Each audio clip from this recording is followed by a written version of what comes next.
मेरे प्यारे दोस्तों, स्वागत है आप सभी का आपके गुरुजी के चैनल एसपीजा चैनल पे। और मुझे विश्वास है आप सभी स्वस्थ होंगे, अच्छे होंगे और अपनी पढ़ाई को जबरदस्त तरीके से निरंतर तरीके से कर रहे होंगे प्यारे दोस्तों। तो चलिए हम लोग स्टार्ट करते हैं क्वाड्रेटिक इक्वेशन द्विघात समीकरण को। इससे पहले आप लोगों के लिए एक पार्ट जिसमें हमने टाइप 1 के क्वेश्चन करवा दिए हैं, और जो भी भाई नहीं देखे हैं जरूर ये देख लीजिएगा। इस डिस्क्रिप्शन बॉक्स में लिंक रहता है या प्लेलिस्ट में जाके भी देख सकते हैं। प्यारे दोस्तों, बहुत ही एक्सपेक्टेड क्वेश्चन, सिलेक्टेड क्वेश्चन आपके एग्जाम के लिए जो पूछे जाते हैं और वीवीआई क्वेश्चन आपके एग्जाम को मैं करवाता हूं और आपको सिखाने का, समझाने का प्रयास करता हूं। तो प्यारे दोस्तों, रेगुलर बेसिस पे सारे वीडियो को देखिए और अच्छे से समझने का प्रयास करिए। चलिए, यहाँ से प्यारे दोस्तों हमने बात करेंगे चैप्टर 4 जो द्विघात समीकरण। इसका कुछ कॉन्सेप्ट हमने आपको बताया था। वो कॉन्सेप्ट आप सभी आशा करते हैं जो पार्ट 1 में ही था, जो आप सभी देख लिए होंगे, समझ गए होंगे। ये सारे कॉन्सेप्ट है प्यारे भाई हमारे। ये विवेचक का सूत्र है डी बराबर बी स्क्वायर माइनस 4ac। तो ये हम नहीं पढ़ेंगे, हम बता चुके हैं आप सभी को।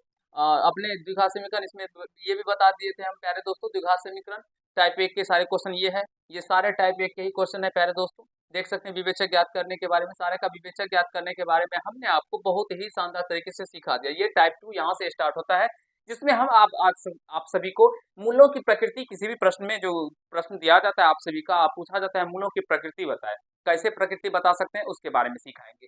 तो सबसे पहले मूलों की प्रकृति समझने के लिए आपको ये कंसेप्ट को समझना होगा, मूलों की प्रकृति के बारे में। तो उसको थोड़ा सा एक नजर आप सभी यहाँ पे डाल दीजिए, जिससे आपका कंसेप्ट क्लियर हो जाएगा। देखिए, विवेचक और मूलों की प्रकृति, अगर डी का मान विवेचक का मान 0 होगा तो मूलों की प्रकृति होगी प्यारे मित्र हमारे वास्तविक और समान होगा। यदि डी का मान 0 से बड़ा होगा तो फिर मूलों की प्रकृति वास्तविक और असमान हो जाएगा। यदि डी का मान 0 से छोटा होगा प्यारे दोस्तों तो कोई वास्तविक मूल नहीं होंगे। बस तीन ही कंसेप्ट है और तीन ही कंसेप्ट से आपके सारे प्रश्न बन जाएंगे आपके एग्जाम में। तो चलिए हम लोग प्रश्नों की ओर चलते हैं और आपको समझाने का प्रयास करते हैं। वहां पे टाइप 2 का कहाँ गया भाई? टाइप 2, अच्छा भैया ये रहा टाइप 2 का क्वेश्चन। चलिए देखिए कैसे हल करेंगे प्यारे दोस्तों। यहाँ से जो हमें इक्वेशन दिया गया है quadratic equation, root 2 into x square minus k x minus x minus 2 equal to 0 दिया गया। तो यहाँ से प्यारे मित्र हमारे ए का मान क्या होगा? रूट 2 हो जाएगा। बी का मान क्या हो जाएगा? माइनस का 1 हो जाएगा। और सी का मान क्या हो जाएगा? माइनस का 2 हो जाएगा। देखिए, मूलों की प्रकृति ज्ञात करने के लिए सबसे पहले हमें जो आवश्यकता होगी वो विवेचक का आवश्यकता होगी, यानी विवेचक को ज्ञात करना होगा। तो पहले विवेचक ज्ञात करते हैं। तो डी बराबर क्या होता है प्यारे दोस्तों? बी स्क्वायर माइनस का 4ac। प्यारे दोस्तों, सारे चैप्टर के लिए आप सभी के जितने भी वीवीआई सब्जेक्टिव क्वेश्चन थे और ऑब्जेक्टिव क्वेश्चन है वो हम आपको बता रहे हैं। तो जुड़ जाइए इस चैनल से, आपको बहुत ही अच्छा लगेगा पढ़ के प्यारे दोस्तों। बहुत ही शानदार शानदार क्वेश्चन हम आपको समझाते हैं जो कि आपके एग्जाम में डायरेक्टली छपने वाले हैं। ठीक है, बी स्क्वायर, और ये भी आपके एग्जाम में पूछा गया है क्वेश्चन है। बी स्क्वायर, बी का मान क्या है? तो -1, तो -1 का स्क्वायर और -4। ए का मान क्या है प्यारे दोस्तों? रूट 2, तो रूट 2 दे दीजिएगा। और सी का मान है -2, तो -2 दे दीजिए। अब चलिए, -1 का स्क्वायर 1, फिर माइनस माइनस प्लस हो जाएगा, गुना करेंगे तो 4 दूना 8 रूट 2 निकल के आता है। प्यारे दोस्तों, क्या आप सभी यहाँ पे क्या निकल के आया? 1 प्लस 8 रूट 2 निकल के आया। क्या निकल के आया है? 1 प्लस 8 रूट 2। तो प्यारे दोस्तों, ये तो अब जुड़ेगा नहीं, बहुत सारे बच्चे से 9 रूट 2 लिखेंगे, लेकिन गलत है, ये ऐसे ही रहेगा। 1 प्लस 8 रूट 2 है। तो आप सब यहाँ पे देख सकते हैं प्यारे दोस्तों, डी का जो मान है, क्योंकि डी ग्रेटर देन 0 है। डी क्या है प्यारे दोस्तों? ग्रेटर देन 0, यानी डी का मान 0 से क्या है? बड़ा है। क्योंकि देख सकते हैं ना 1 प्लस 8 रूट 2 है, तो इसका ये 0 से बड़ा हुआ। ठीक है, अब जब डी का मान 0 से बड़ा होगा तो क्या होगा प्यारे दोस्तों? लिखेंगे अतः दिए गए दिए गए दिए गए समीकरण के मूल क्या होंगे प्यारे दोस्तों? वास्तविक वास्तविक और भिन्न होंगे, या असमान भी कह सकते हैं। वास्तविक और असमान होंगे, असमान होंगे। अगर 0 के बराबर होता तो वास्तविक और समान होता। तो आई होप प्यारे मित्र हमारे, आप सभी, अगर आप सभी को 2 नंबर में ये क्वेश्चन पूछे जाएंगे तो आप सभी कर पाएंगे और अच्छे तरीके से बना पाएंगे। जल्दी से स्क्रीनशॉट ले लीजिए, हम लोग नेक्स्ट क्वेश्चन की ओर चलेंगे और आपको सिखाने समझाने का प्रयास करेंगे अगले क्वेश्चन को। ठीक है, चले अगले क्वेश्चन की ओर प्यारे दोस्तों। चलिए, अगले क्वेश्चन ये रहा, द्विघात समीकरण के मूलों की प्रकृति ज्ञात करें।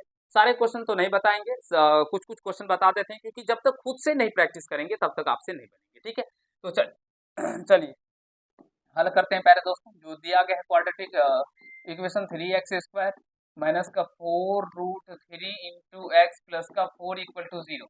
अब प्यारे दोस्तों, ए का मान यहाँ से क्या हो जाएगा?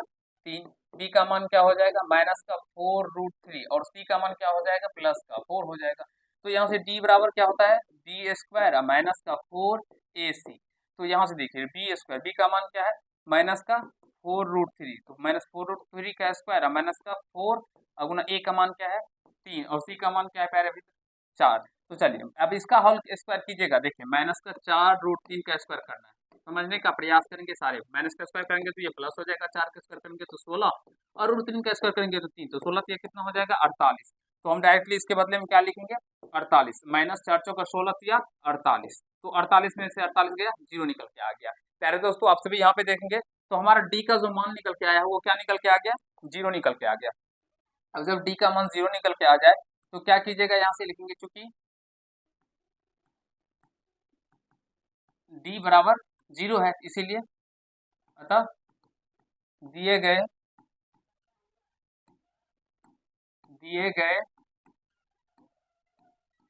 समीकरण का मूल क्या होगा प्यारे दोस्तों वास्तविक और समान होंगे, मूल वास्तविक और समान होंगी। ये एक्चुअल प्रोसेस है और इस तरह से अगर बनाएंगे तो मुझे विश्वास है आपके पूरे के पूरे नंबर मिलेंगे, वास्तविक और समान होंगे। आई होप प्यारे दोस्तों आप सभी क्वेश्चन मूलों की प्रकृति ज्ञात करने के बारे में आप जितने प्रकार के आपके एग्जाम में क्वेश्चन पूछे जाएंगे आप उसे अच्छे से कर पाएंगे और बना पाएंगे। मुझे विश्वास है आप सभी को कहीं से कोई दिक्कत समस्या नहीं होगा। जल्दी से बता दीजिए एक बार सारे प्यारे दोस्त हमारे कमेंट्स करके जो कि आप सभी अब ऐसे प्रश्नों को कर पाएंगे ना प्यारे दोस्तों, कहीं से कोई दिक्कत तो नहीं आएगा ना, मुझे विश्वास है कर लेंगे, कहीं से कोई दिक्कत नहीं आएगा। ठीक है चलिए नेक्स्ट क्वेश्चन की ओर चलते हैं।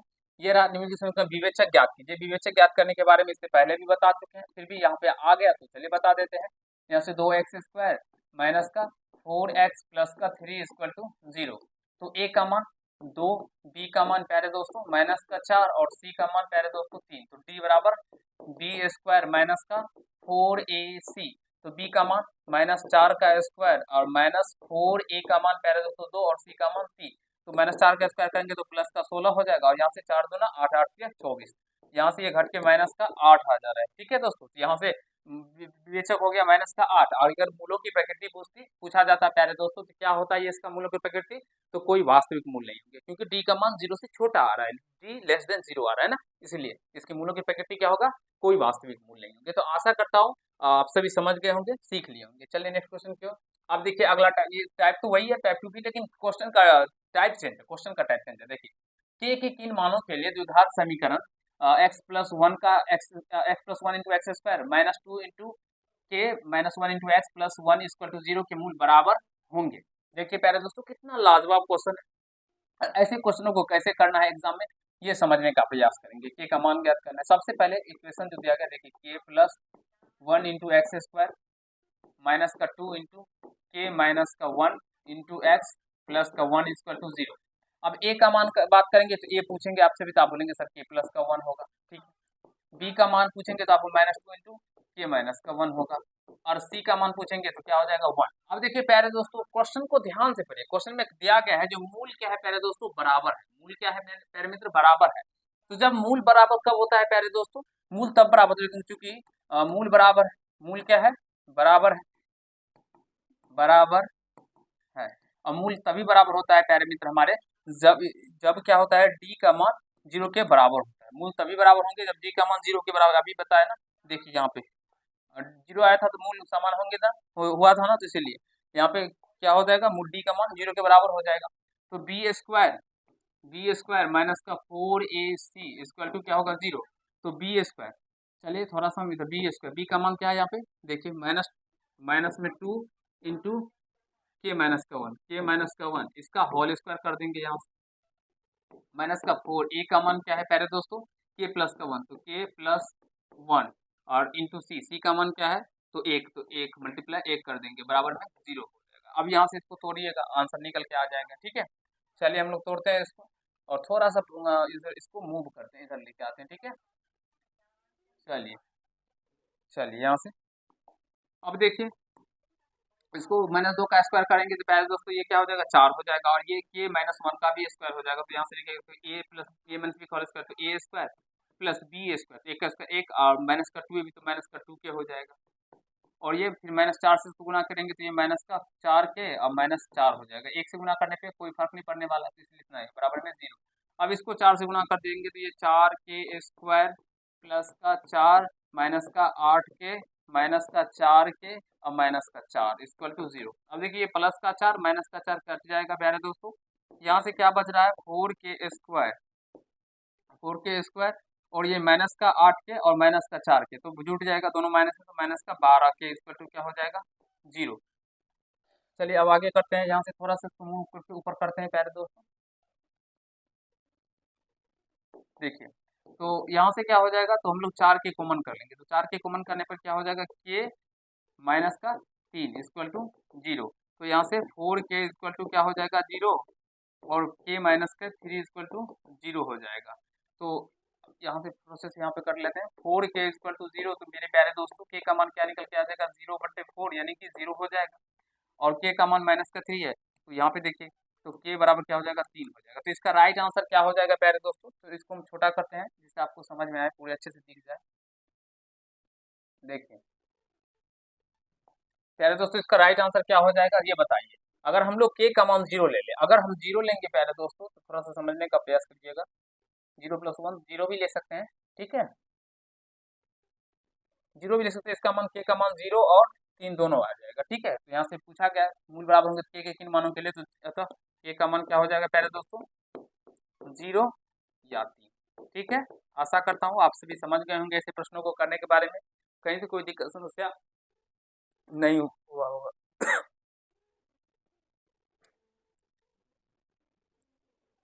चलिए नेक्स्ट क्वेश्चन की ओर चलते हैं प्यारे दोस्तों।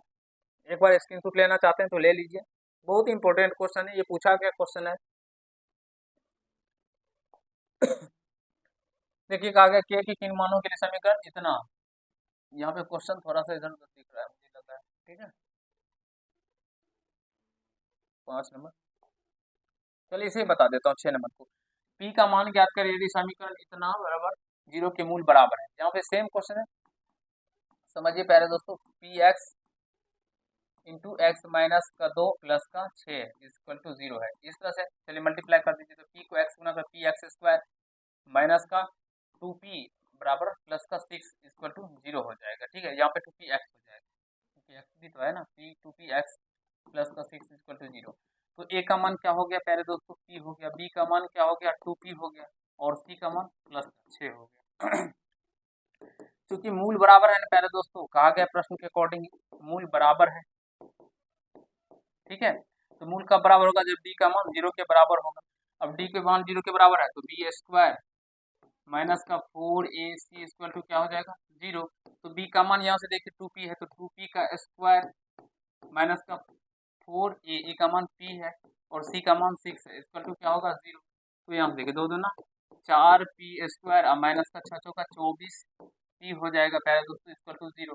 तो यहाँ से इसके भी 2 मान हो जाएंगे, 4p कॉमन करेंगे तो इधर होगा p माइनस का 6 चौका 24 6 इक्वल टू 0। तो यहाँ से 4p इक्वल टू क्या हो जाएगा 0 और p माइनस का 6 इक्वल टू क्या हो जाएगा 0।